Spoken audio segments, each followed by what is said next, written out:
पूजा रामगढ़ नामक नगर में रहती थी। उसका एक बेटा था और वह अपनी सास व पति के साथ रहती थी। उसका पति कपड़ों की फैक्ट्री में काम करता था, जिससे उनके घर का गुजारा चल रहा था। पूजा माँ दुर्गा की बहुत बड़ी भक्त थी। कुछ भी हो जाए, माता की पूजा किए बिना पूजा कोई काम नहीं करती थी। एक दिन की बात है, पूजा का पति काम करके घर वापस आ रहा होता है, तभी उसके पति का कार एक्सीडेंट हो जाता है। आसपास मौजूद लोगों ने उसे अस्पताल पहुंचाया। इस बात का पता पूजा को चला तो पूजा दौड़ी दौड़ी अस्पताल पहुंची और रो रो कर डॉक्टर से कहने लगी, साहब एक बार देख लीजिए, आप मेरा खून ले लीजिए, पर इन्हें ठीक कर दीजिए। डॉक्टर पूजा से बोलता है, अब कुछ नहीं किया जा सकता, ज्यादा खून निकलने की वजह से उनकी मृत्यु हो गई है। ये सुनकर पूजा रोने लगी। पूजा की पति की मृत्यु के बाद पूजा पर जैसे दुखों का पहाड़ टूट पड़ा हो।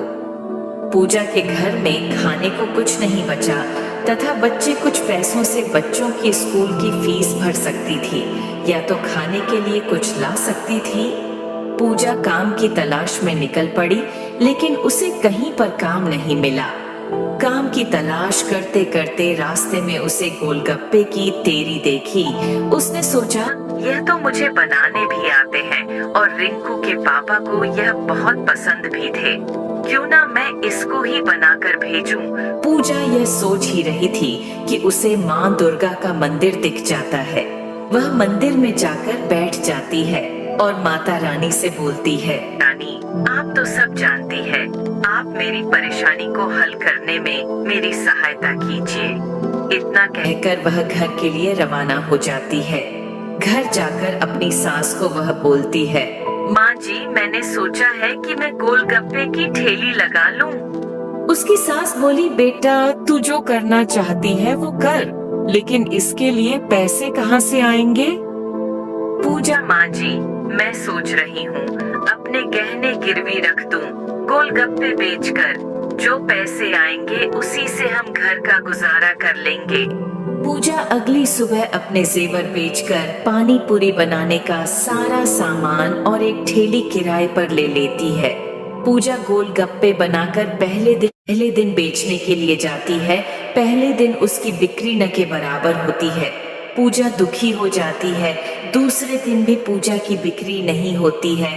पूजा उदास मन से घर जाती है और बोलती है, लगता है माँ जी मेरे बनाए गोलगप्पे कोई खाना ही नहीं चाहता है, आज भी कुछ नहीं बिका। उसकी सास बोलती है, बेटा यूं निराश मत हो, माता रानी सब ठीक कर देगी।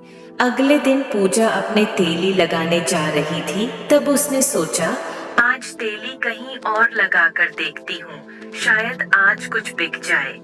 पूजा दूसरी जगह गोलगप्पे का ठेला लगाकर खड़ी होती है।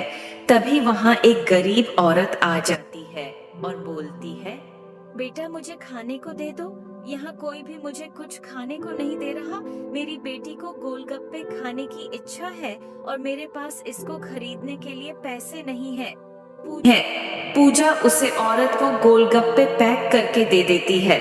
वह औरत पूजा को आशीर्वाद देती है, बेटा तुम बहुत तरक्की करो और तुम्हारे गोलगप्पे खाने लोग दूर दूर से आए। इतना कहकर वह औरत चली जाती है। असल में वह औरत माँ दुर्गा होती है, जो पूजा की परीक्षा लेने आई थी।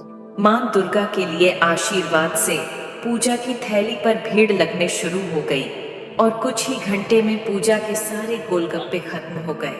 पूजा खुशी से घर जाती है और सारा किस्सा अपनी सास को सुनाती है।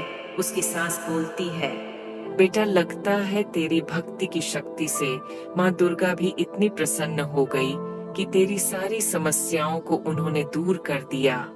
पूजा अब रोज इस जगह गोलगप्पे भेजा करती। उसके गोलगप्पे हर जगह इतने प्रसिद्ध हो गए कि लोग दूर दूर से गोलगप्पे खाने आने लगे। आप पूजा ने गोलगप्पे बेचकर एक दुकान खरीद ली और साथ ही अच्छे घर में भी रहने लगी और वह रोज गरीबों की मदद करती।